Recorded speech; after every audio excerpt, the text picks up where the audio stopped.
Shane Saracen, just a little point of discussion, hot topic, rant, whatever you want to call it. I want to get into this discussion about endorsements. And I've been on both sides of the fence when it comes to this. So I'm just going to give you a perspective.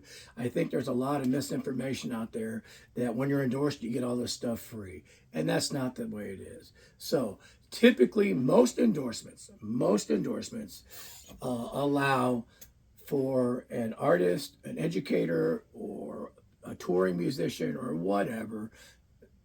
It could even be a social media person to get a certain amount of product. Sometimes it's if it's not a high usage, you might get a few things free, and you might get, hey, I want to try this. They'll send you that kind of thing free, and but typically, what you do is you get a discount, and you might be, if you tour a lot, you might get a touring allotment, and then you get a discount buy-in on everything else. If you're super famous, you might get a lot of things free, but there might be some kind of exchange where they're on loan sometimes and they go back, and sometimes you keep them, and it depends on the contract. And we're not going to talk about the super famous people because they do their own contracts and set up their own terms. But for the most part, most people are getting a discounted rate on whatever products, sticks, heads, cymbals, drums, whatever. They might get a small amount free, and then after that they purchase. And even some of the most famous artists they still pay shipping. They still pay some kind of a thing. Rarely is the company absorbing every single cost. And I'm not going to say there's not situations where they don't. I'm saying for the most part. So a social media artist that might go through a brick of sticks a year versus a touring artist that might go through a brick of sticks in two shows. The demand that they need is completely different. And so it's up to the company to determine what's going to be best for them and best for the artist and keep that relationship going.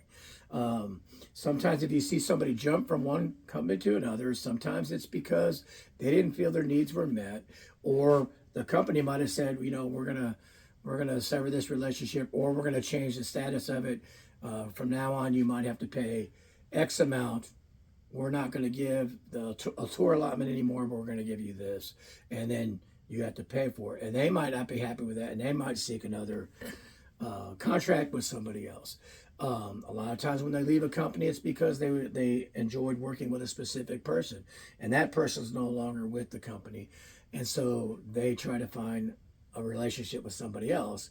And that could be a huge part of it. It's not always the gear, okay? But sometimes people are going somewhere because they think the might be greener on the other side, and sometimes it is for them, okay? But we've seen people jump constantly, and then they oftentimes come back to a company and say, well, why did you leave in the first place? You got to find a working relationship that works with you. I mean, first off, if you're going to seek an endorsement, the first thing is use the product. If you send out an email to 5 different cymbal companies and you're not using the main cymbal, and they see a social media post of you using something and it's a totally different brand than what you're trying to get from them, why would they want to start that relationship? If you're not invested in the product already, it's going to be hard for them to invest into you. That's one thing. And this became very prominent where a lot of people, a lot of times they call it fishing, where they're just fishing for any deal they can get. And then just remember that if you have enough relevance out there in the world, be it as an educator, as an artist, as a social media person, or whatever, it's usually not, in your eyes, what you view and what they view might be completely different. And don't think that they won't research it, okay? And you might contact them and they say, hey, thanks for your interest, we'll get back to you. They're going to seek it out. They're going to find out if you actually have the amount of followers you say you have. They're going to check out your social media. They're going to check out your website. They're going to see whatever criteria they have. Of course, in the 80s and 90s, it was super huge with touring stuff. And then once the internet became prominent, a lot of it shifted over to that visual presence.